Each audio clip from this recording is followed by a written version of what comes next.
नहीं पैसे डिगो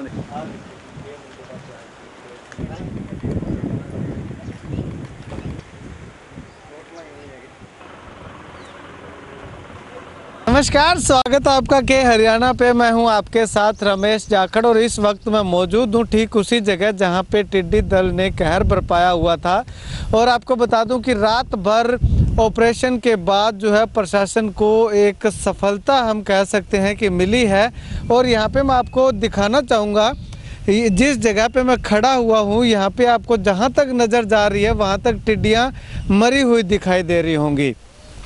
ये तो सिर्फ एक ट्रेलर है, बाकी अगर असली पिक्चर की बात करूं तो वो मैं आपको दिखाऊंगा, लेकिन उससे पहले ट्रेलर आप ज़रा गौर से देख लीजिएगा। अगर मैं इधर आपको थोड़ा वाइड और करके दिखाना चाहूं तो यहाँ पे लगातार जहां तक नज़र जा रही है वहां तक टिड्डियां मरी हुई नज़र आ रही हैं। अगर कल रात की बात करें तो कल रात को जो टिड्डियाँ यहाँ पे घूमती हुई उड़ती हुई दिखाई दे रही थी।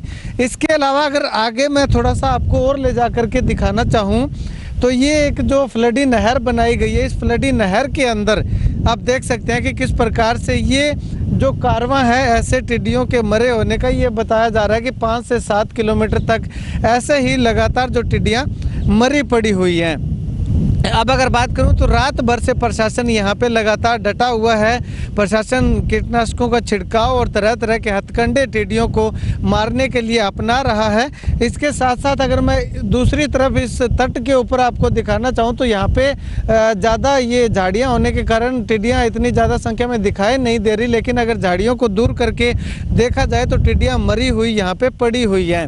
अब यहाँ पे बात की जाए तो मैं कुछ एक टिड्डियाँ जो है वो वृक्षों पे हमें एज इट इज़ दिखाई दे रही हैं। अब जैसे ये सामने बबूल का जो पेड़ है इस पे आप देख सकते हैं कि किस प्रकार से टिड्डियाँ चिपकी हुई हैं। तो सामने तस्वीर है आपके बिल्कुल सामने है कि देख सकते हैं किस प्रकार से टिड्डियों ने जो कहर वो फसलों पे बरपाया है और पेड़ों पे बरपाया है। अगर बात करें तो प्रशासन से भी बातचीत करने की कोशिश करेंगे कि आखिर कितना टिड्डियों पे नियंत्रण पा लिया गया है। और अब बारिश का मौसम है तो ये जो है इन किसानों के लिए राहत बिल्कुल भी नहीं ये बारिश इस बार देने वाली, क्योंकि अगर बारिश ना होती तो ये हवा चलिए हवा के साथ जो टिड्डियाँ ये उड़ जाती, लेकिन अब बारिश आ चुकी है तो बारिश में ये टिड्डियाँ जो है वहीं की वहीं जमी हुई बैठी हुई हैं। इक्का दुक्का को टिड्डी है वो हल्की सी इधर उधर मूवमेंट कर रही है, लेकिन जो टिड्डियाँ वृक्षों के ऊपर बैठी हुई हैं वो मूवमेंट नहीं कर रही है। अगर ये बारिश ना होती तो ये टिड्डियाँ जो है यहाँ से उड़ के हवा के झोंके के साथ चली जाती। चलिए अधिकारी महोदय हमारे साथ मौजूद हैं, इनसे बातचीत करने की कोशिश करते हैं कि क्या अपडेट टिड्डियों को लेकर के है। सर अगर बात करें तो पूरी रात से प्रशासन जो लगा हुआ है, कितनी टिड्डियां जो है अब तक नष्ट कर पाया? करोड़ों की संख्या में थी, लेकिन 70% जो स्वार्म आया था उसको हमने ऑलमोस्ट कंप्लीट कर दिया है। करीब करीब 12 किलोमीटर का एरिया है, उसमें से मतलब बड़ी ज़बरदस्त तरीके से प्रशासन ने काम किया है और उपायुक्त महोदय ने और एसडीएम सिरसा ने भी बड़ा ज़बरदस्त काम किया है। पूरी रात हमारे साथ थे, बड़ा हौसला बढ़ाया और पूरी टीम ने ज़बरदस्त तरीके से काम करके हमने इसको पार पा लिया लगभग। चलिए शुक्रिया सर बातचीत के लिए। तो 70% टिड्डियों का जो दल है उसको नष्ट करने में प्रशासन कामयाब हुआ है। और इसके अलावा मैं थोड़ा सा ऊपर ला करके आपको इधर से दूसरी साइड से जूम करके दिखाना चाहूँगा कि फसलों को आप देख सकते हैं किस प्रकार से टिड्डियों ने नष्ट किया है। अब जो बारिश होने के कारण इस नदी से नहर से पार हम जा नहीं सकते, कोशिश करूँगा जाने की अगर जाया गया तो यहाँ पे तस्वीर आप देख सकते हैं सामने कि किस प्रकार से यहाँ जो फसल है उसको तहस नहस टिड्डियों ने कर दिया है। इसके साथ ही एक तस्वीर मैं आपको इधर ये बबूल के पेड़ पे दिखाना चाहूँगा। ये यहाँ पे नहर के पार में आया हूँ तो यहाँ पे आप देख सकते हैं कि पेड़ों पे किस प्रकार से टिड्डियाँ जो है वो चिपकी हुई हैं। सामने तस्वीर ये इस रास्ते पे अगर मैं आपको दिखाना चाहूँ तो इस रास्ते पे टिड्डियाँ नज़र आ रही हैं जहाँ तक नज़र जा रही है। और इसके अलावा अगर मैं आगे आपको फसल दिखाऊं तो ये पूरी फसल जो है ये टिड्डियों ने तहस नहस कर दी है, बिल्कुल भी यह इस फसल को नहीं छोड़ा है। और अगर टिड्डियों के फैलाव की बात करूं तो सामने जो वो एक नहर शायद या रास्ता होगा वहाँ पे जो वो वृक्ष दिखाई दे रहे हैं, थोड़ा सा जूम करके मैं आपको दिखाना चाहूँगा कि यह नहर बताई जा रही है। ये जो हल्का सा पीलापन आप आपको दिखाई दे रहा है, ये पीलापन कोई और नहीं, ये वो टिड्डियां ही हैं। जिस भी वृक्ष पे आपको पीलापन दिखाई दे रहा है उस वृक्ष पे ये टिड्डियां बैठी हुई हैं। तो प्रशासन बात करता है कि 70% जो है उन्होंने कंट्रोल कर लिया है, लेकिन 70% कंट्रोल करने के बाद भी इतनी भारी संख्या में टिड्डियां अभी भी यहाँ पे उमेदपुरा और केशुपुरा गांव के खेतों के अंदर जमी हुई है। चलिए, किसान हमारे साथ मौजूद हैं, इनसे बातचीत करने की कोशिश करते हैं, बातचीत करते हैं कि आखिर क्या कुछ ये कहते हैं कितना नुकसान जो है टिड्डियों से हुआ है। क्या नाम है जी आपका? अर्जुन दास। अच्छा अर्जुन दास जी, की कितना का नुकसान है थे अपने? नुकसान तो बहुत हो गया जी, 80% नुकसान हो गया। 80% नुकसान हो गया। हाँ जी। किन्ने के किले जो नुकसान हो गए थे? नुकसान है मेरा ख्याल था 150-200-250 एकड़ तो ज्यादा ही हो गया। अच्छा 250 एकड़ तो ज्यादा। केशुपुर के एरिए में। अच्छा आगे मेहंदपुरा रह गया, ये मल्ले का रह गया, उधर 3 किलोमीटर पे चौड़ी। अच्छा 3 किलोमीटर। हाँ, इतना नुकसान हुआ सारा, ना कुछ हरा छोड़ा पत्ते, ना कोई मूंगी, ना कोई नरमा, कुछ नहीं छोड़ा। चलिए भाई साहब, अगर बात करें तो कौन कौन सी फसलों में ज्यादा नुकसान यहाँ पे टिड्डियों से किया? ऐसा जी, जो हरी फसल है ना, कच्ची फसल जैसे ज्वार होगी, मूंग हो गया, नरमा हो गया, उस पर तो लिप्या खड़ा है एकदम फुल। और हम अब महकमे से बात कर रहे हैं, सारे अफसर यहाँ बैठे हुए हैं, उनसे बात किए भी इसको कंट्रोल करो, 8-10 गाड़ियाँ खड़ी हैं, सारा महकमा ऐसे का ऐसे बैठा हुआ है, किसी ने कोई बात नहीं सुनी। ये मौसम खराब है जी, ये खड़ी उड़ गई ना तो हजारों खत्म कर देगी सारा एरिया, नुकसान करेगी। इनको बोल रहे हैं कि हेलीकॉप्टर वगैरह मंगाओ, इसको जैसे भी गिल्ली जगह तो वहाँ कंट्रोल कर सके हो, क्योंकि वो तो उड़ान भरेगा, गाड़ियाँ नहीं जा सकती तो वो तो ले जा सकते हैं। हाँ जी, चलिए, और इनसे बात की है, उन्होंने कोई गौर नहीं की। चलिए शुक्रिया बातचीत के लिए। तो यहाँ पे आपको बता दूं कि इस इलाके के अंदर 3 से 4 किलोमीटर में सैकड़ों एकड़ फसल को नुकसान पहुंचाने की बात यहाँ पे कही गई है किसानों के द्वारा, अकेले केशुपुर गांव के खेतों में।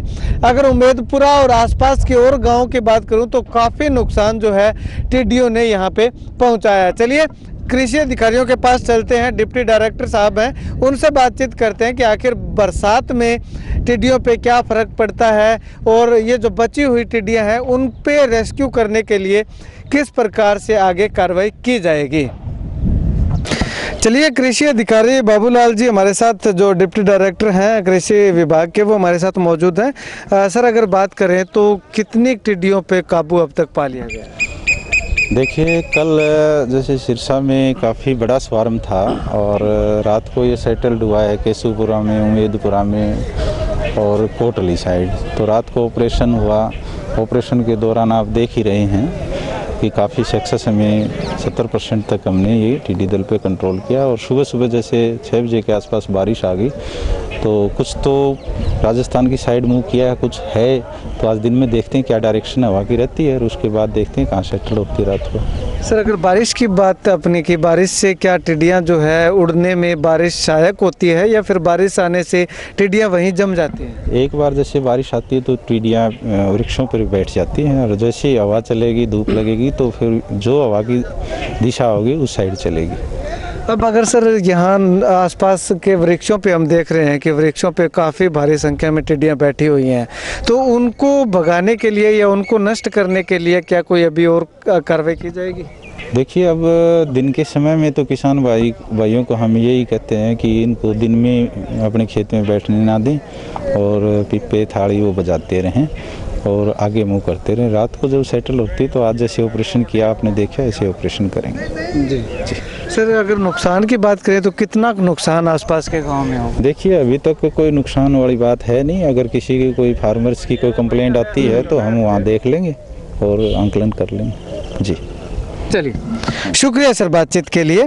तो यहाँ पे आपको बता दूं कि 70% टिड्डी दल पे जो है वो काबू कृषि विभाग के द्वारा, प्रशासन के द्वारा पा लिया गया है। और अगर प्रशासन की ओर से बात करें नुकसान की, तो प्रशासन का कहना है कि इतना ज़्यादा नुकसान नहीं है, लेकिन नुकसान सामने दिखाई दे रहा है। मैंने आपको सामने तस्वीरों में दिखाया भी था कि कितना नुकसान हुआ है।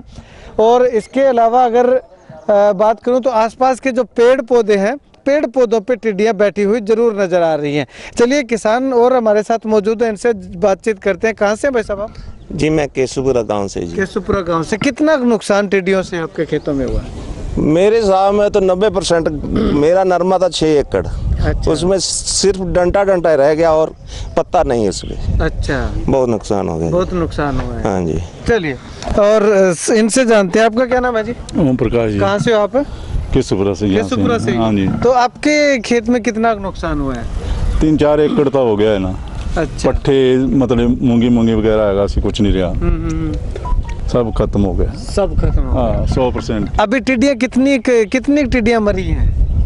मरी है नहर पर ही मरी है, दूसरी तो बैठी है वैसे ही। अच्छा, दूसरी बैठी है। हाँ जो नहर पे थी। नहर पर ही है, जो स्प्रे स्प्रू कर ये ही गई। अच्छा, ये मरी। हाँ खेत में बाकी अभी बैठी है। बैठी है। चलिए, तो यहाँ पे आपको बता दूं कि तमाम जो तस्वीरें आपको दिखा रहा हूँ, यहाँ पे कृषि अधिकारियों के साथ साथ प्रशासनिक अधिकारियों के साथ साथ किसान भी हैं, और किसान यहाँ पे अपनी फसलों को जैसे तैसे बचाने के लिए यहाँ पे पहुँचे हुए हैं। चलिए, अभी एक उम्मेदपुरा गांव के सरपंच साहब भी मुझे दिखाई दे रहे हैं, उनसे भी बातचीत करने की कोशिश करते हैं कि आखिर वो क्या कुछ कहते हैं। हाँ जी सर, अगर बात करें तो टिड्डी दल पे विभाग का कहना है कि 70% तक नियंत्रण पा लिया है। बाकी जो टिड्डियां हैं वो पेड़ों पे बैठी हुई हैं। फसल के नुकसान की बात करें तो कितना नुकसान हुआ और कितना नियंत्रण आपको लगता पाया गया है? नहीं, हमारे ये नज़दीकी गांव केसूपुरा, हमारा गांव उम्मेदपुरा, यहाँ टिड्डियों का काफ़ी प्रकोप है और काफ़ी फसलों को नुकसान है। रात को हमारे समय के जमींदार खुद की दवाई लेके सारी रात के स्प्रे कर रहे हैं। विभाग यहाँ आके, ये प्रीतनगर ढाणी कहते हैं इसको, इस रोड पे आके खड़ा है, और जब इनसे जमींदार दवाई मांगते हैं, कोई अधिकारी को भेजने को कहते हैं, तो ये कि दवाई तो हम पर्सनली तौर पे दे नहीं सकते। अब हम सुबह से लग रहे हैं, एक सरपंच साहब मेरे साथ हैं और गाँव के काफ़ी लोग आए हुए हैं, तो इनको कह रहे भी अपने आदमी भेजो, अपनी टीम भेजो, हमारा कम से कम मौका तो देखो आप जाके वहाँ फायर ब्रिगेड की गाड़ी जहाँ स्प्रे हो सकती है वहाँ तो कम से कम करो। लेकिन ये कह रहे हैं कि भी दिन के समय कोई स्प्रे नहीं होगी, ना जमींदारों को पर्सनली हम दवाई देंगे। अब जमींदार खुद के ट्रैक्टर खुद से अब खुद लगा के अपना इनसे सिर्फ दवाई का सहयोग मांग रहे, वो दवाई नहीं दे रहे, ना जाके कोई देखने के लिए तैयार है भी उम्मेदपुरा गांव में किस रकबे में कितनी जगह ये टिड्डी दल है। 5%। चलिए, शुक्रिया सर बातचीत के लिए। यहाँ पे प्रशासन का कहना है कि लगातार टिड्डी दल पे कंट्रोल करने के लिए प्रशासन डटा हुआ है, और अगर बात करूँ तो पूरी रात भर से जो प्रशासनिक अमला है वो यहाँ पे इस रोड पे डटा हुआ है। अब यहाँ पे मैंने उम्मेदपुरा गांव के सरपंच से बात की तो उनका कहना है कि वो प्रशासनिक अधिकारी जो है उनको दवाइयाँ नहीं दे रहे और ना ही उनके खेतों की ओर निरीक्षण करने के लिए जा रहे हैं कि आखिर उनके खेतों में टिड्डियों ने कितना नुकसान किया, और वहाँ पे टिड्डियाँ बैठी हुई हैं, उसके बावजूद भी कोई फायर ब्रिगेड की गाड़ी और प्रशासन जो है उनकी सुध नहीं ले रहा। अगर बात करें तो दवाई मांगी गई तो दवाई नहीं दी जा रही है। प्रशासनिक अधिकारियों का कहना है कि वो किसानों को पर्सनली दवाई नहीं दे सकते। ऐसे में तमाम किसानों ने प्रशासन पे भी आरोप लगाए हैं कि एक जगह पे आकर के रुका हुआ है, लेकिन अगर प्रशासन की बात करूं तो प्रशासन का कहना है कि 70% टिड्डियों पे कंट्रोल पा लिया गया है, और अब जो टिड्डियाँ बची हुई हैं, जो बैठी हुई हैं, उन टिड्डियों पे रेस्क्यू नहीं किया जा सकता, क्योंकि टिड्डियों पे रेस्क्यू सिर्फ और सिर्फ शाम के समय में किया जाता है, वो भी 8 बजे के बाद। जब टिड्डियाँ थकी होती हैं, वो एक जगह पे पड़ाव डालती हैं, तो उस समय उन पे कीटनाशक वगैरह डाल करके उनको मारा जाता है। तो ऐसे में आरोप प्रत्यारोप दोनों साइड से लगे हुए हैं। किसानों का कहना है कि उनको दवाई नहीं दी जा रही, प्रशासन का कहना है कि वो दवाई दे नहीं सकते। तो ऐसे में अगर बात करूँ तो टिड्डियों के अगर कंट्रोल पे बात करूं तो 70% तक काबू पा लिया गया है। बाकी जो है, जो बरसात आई थी, उस बरसात के कारण जो टिड्डियां वहीं की वहीं जम गई। अगर बरसात ना आती और हवा चलती तो हवा के सहारे टिड्डियां उड़ जाती और जिधर भी हवा का रुख होता उस साइड मूव कर जाती। लेकिन बरसात आने से टिड्डियां जो है अभी तक वहीं की वहीं है। सूखने के बाद जो है वो टिड्डियां आगे हवा के अंदर, हवा के रुख के साथ आगे पड़ाव डालेंगी, आगे अग्रसर हो जाएंगी। खैर, आने वाले वक्त में किस प्रकार से टिड्डियों का जो पड़ाव है वो यहीं रहता है या फिर टिड्डियाँ उड़ करके कहीं दूसरे स्थान पे जाती हैं, वो तो आने वाला वक्त बताएगा। लेकिन फिलहाल अगर बात करूं तो केशुपुरा, उम्मेदपुरा के साथ साथ आसपास के लगभग दर्जन भर गांव के हम कहें तो काफ़ी नुकसान होने की खबर सामने आई है। जिस भी खेत के अंदर टिड्डियों ने पड़ाव डाला है, जहां पे भी रुकी हैं, वहां से उस खेत के साथ साथ पेड़ पौधों को भी टिड्डियों ने तहस नहस नष्ट कर दिया है। कैमरा सहयोगी सुनील के साथ रमेश जाखड़ के हरियाणा।